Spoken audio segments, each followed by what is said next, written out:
Hello, my name is Donny Lewis, and I'm coming to you with a model terms video. Just some advice and some general information about all of the terms that are used inside the industry that you're going to need to know. So let's start at the beginning. And the beginning of a modeling career is always going to start with testing. So what is that?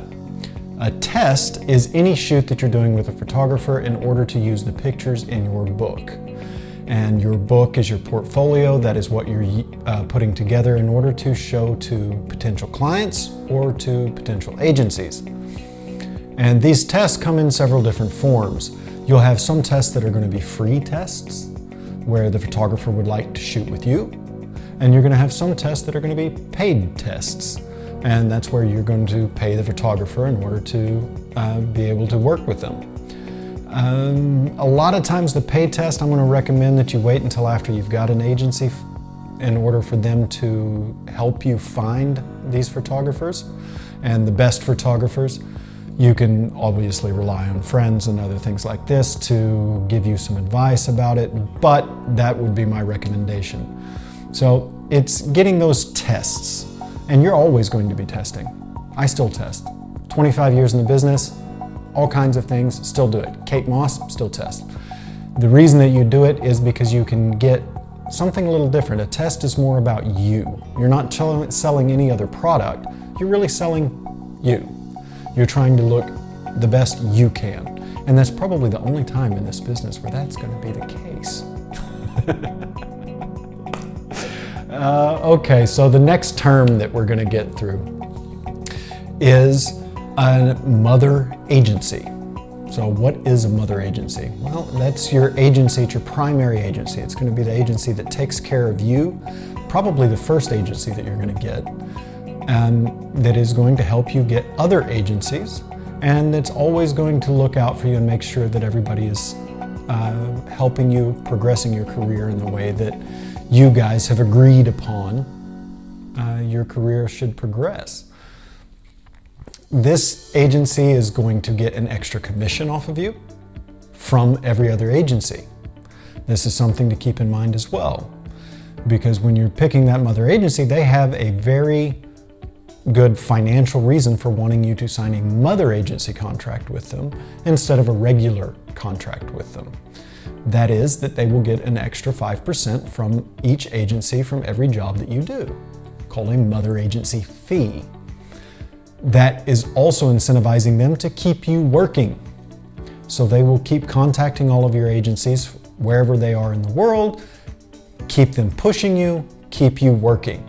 That is very important. So having a great mother agency is incredibly important, especially at the beginning. As you go along, maybe it's less important, or maybe your agents leave that agency and you don't have that relationship anymore. You've moved away and you haven't seen them for a long time. Maybe it becomes less important to you, or you need to find a new mother agency. But that's what a mother agency is, probably the first one you're going to get. Another thing that we're going to talk about is advances. Now, advances are just exactly what it sounds like. That is when someone advances money to you in order to pay for things like those paid tests that we talked about earlier. These things are often spoken about a little tricky, because you'll hear it from agents, oh, we'll cover that, we'll take care of that, we'll pay for that. They're not ever paying for anything. Don't ever get that in your head. Oh, we'll take care of your apartment.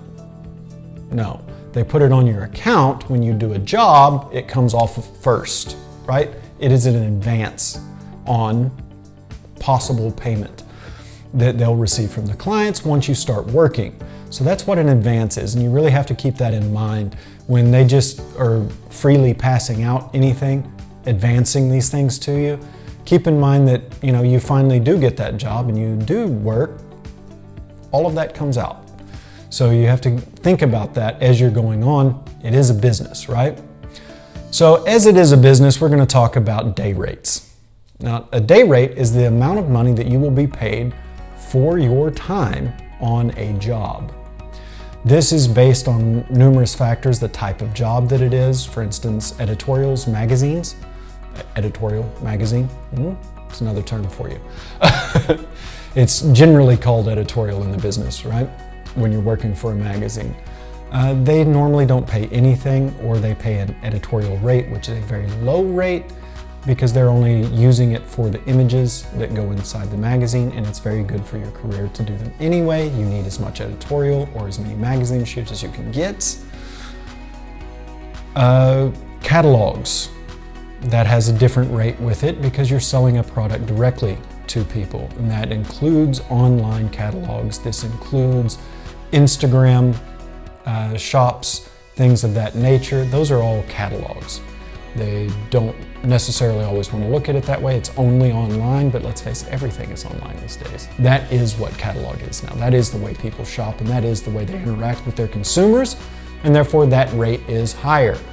What that can be depends on the market, and it depends on the model. If you've done a lot of things, your day rate goes up a bit. Some clients have a set day rate no matter what. They will only pay this amount. So these things vary. It is not a hard and fast rule what a day rate is. From market to market, from model to model, from client to client, these things vary. Everything is a negotiation. That's what your agents are for. That's why you have a good one. So the other day rates are for advertising, and with advertising, you may get a higher day rate, but you have something else, and that is called a buyout, or rights, usages. All three terms are used kind of interchangeably. Because they are interchangeable, they all mean the same thing. That is when you are getting paid for the right to use your image in their advertising. And that means it's going to be in magazine spreads where they're paying magazines for ad space. Then it is in advertising, and they have an advertising budget. So you'll get paid for that separately. And it'll depend on the product. It will depend on the amount of usage, how many ads, how big an ad buy they're going to have. Is it worldwide? Is it only a few countries? Is it only one country? Is it really local? That will make that rate vary, but that's what it's for. It is there in order to supplement and pay you for being used in an advertisement, not just a direct marketing to a client, but as a blanket marketing to whomever happens to see it, and taking your face and using that. So it is that usage, that rights, that you receive the royalties from. You get paid for that. That varies wildly. So have a good agent, let them negotiate that, think about it, and then see if it works for you. Something else that it goes along with that is whether this is going to be an exclusive contract in that advertising or not. Well, an exclusive contract is going to preclude you from doing anything else. You're not going to be allowed to work for anything else in that field. So if you do a specific car commercial and they want an exclusive right, that's it. Or you do a specific clothing brand or a specific perfume and they want exclusive rights, that means they do not want your face on any other perfumes or any other clothing brands for the amount of time of their usage. There's another thing that you have to keep in mind though, and that is the fact that you have competing things. And what I mean by competing is if you have a competing product, say you do a hair care product, and this hair care product says it's non-exclusive, they can work for other hair care products, we don't care. That's fine, they may not care, but every other hair company does, and they will want to know what other hair care products have you done, and is it competing? Is it out at the same time? How long ago was it? Because it will eliminate you from any other hair care products, more or less, right? So you have to keep that in mind when you're thinking about whether you should take that job or not. It might not be worth it for you. They need to pay because they're essentially making you exclusive hair care for them. So you have to look at what that product is and how that works and talk it over with your agent. Again, cannot stress how important it is to have that good relationship with your agents. They are your front line. You're going to need them. Promise you. Last thing I'm going to talk about is one of the most important things, and that is Polaroids, or digitals as they are now. And the necessity to have them. They need to be updated often. That is your responsibility. It is a very simple thing to do. You need to have as simple makeup, no makeup as you can. You do just those same things like we talked about, what the agents actually need in order to know whether they want to book you or sign you or not. That's what the clients want to look at as well, to see what you really look like. Not through any kind of filters, not with a bunch of retouching on it, but as you can be. So you take some really simple photographs, you put them out there, the profiles, full length, body, and smiles, no smiles, very, very basic things, 3/4 and straight on. And that is going to need to be updated for all of your agencies all of the time. You're going to have clients request them specifically for specific jobs where they want something in a bathing suit, for instance, or they need to see how your hair is right now at this minute. And those things have become more and more important as there are fewer and fewer actual castings. Castings are where you're going in to meet a client that has a job upcoming. A go-see is when you're going to see a client that has jobs, but they don't have a specific project going on right now.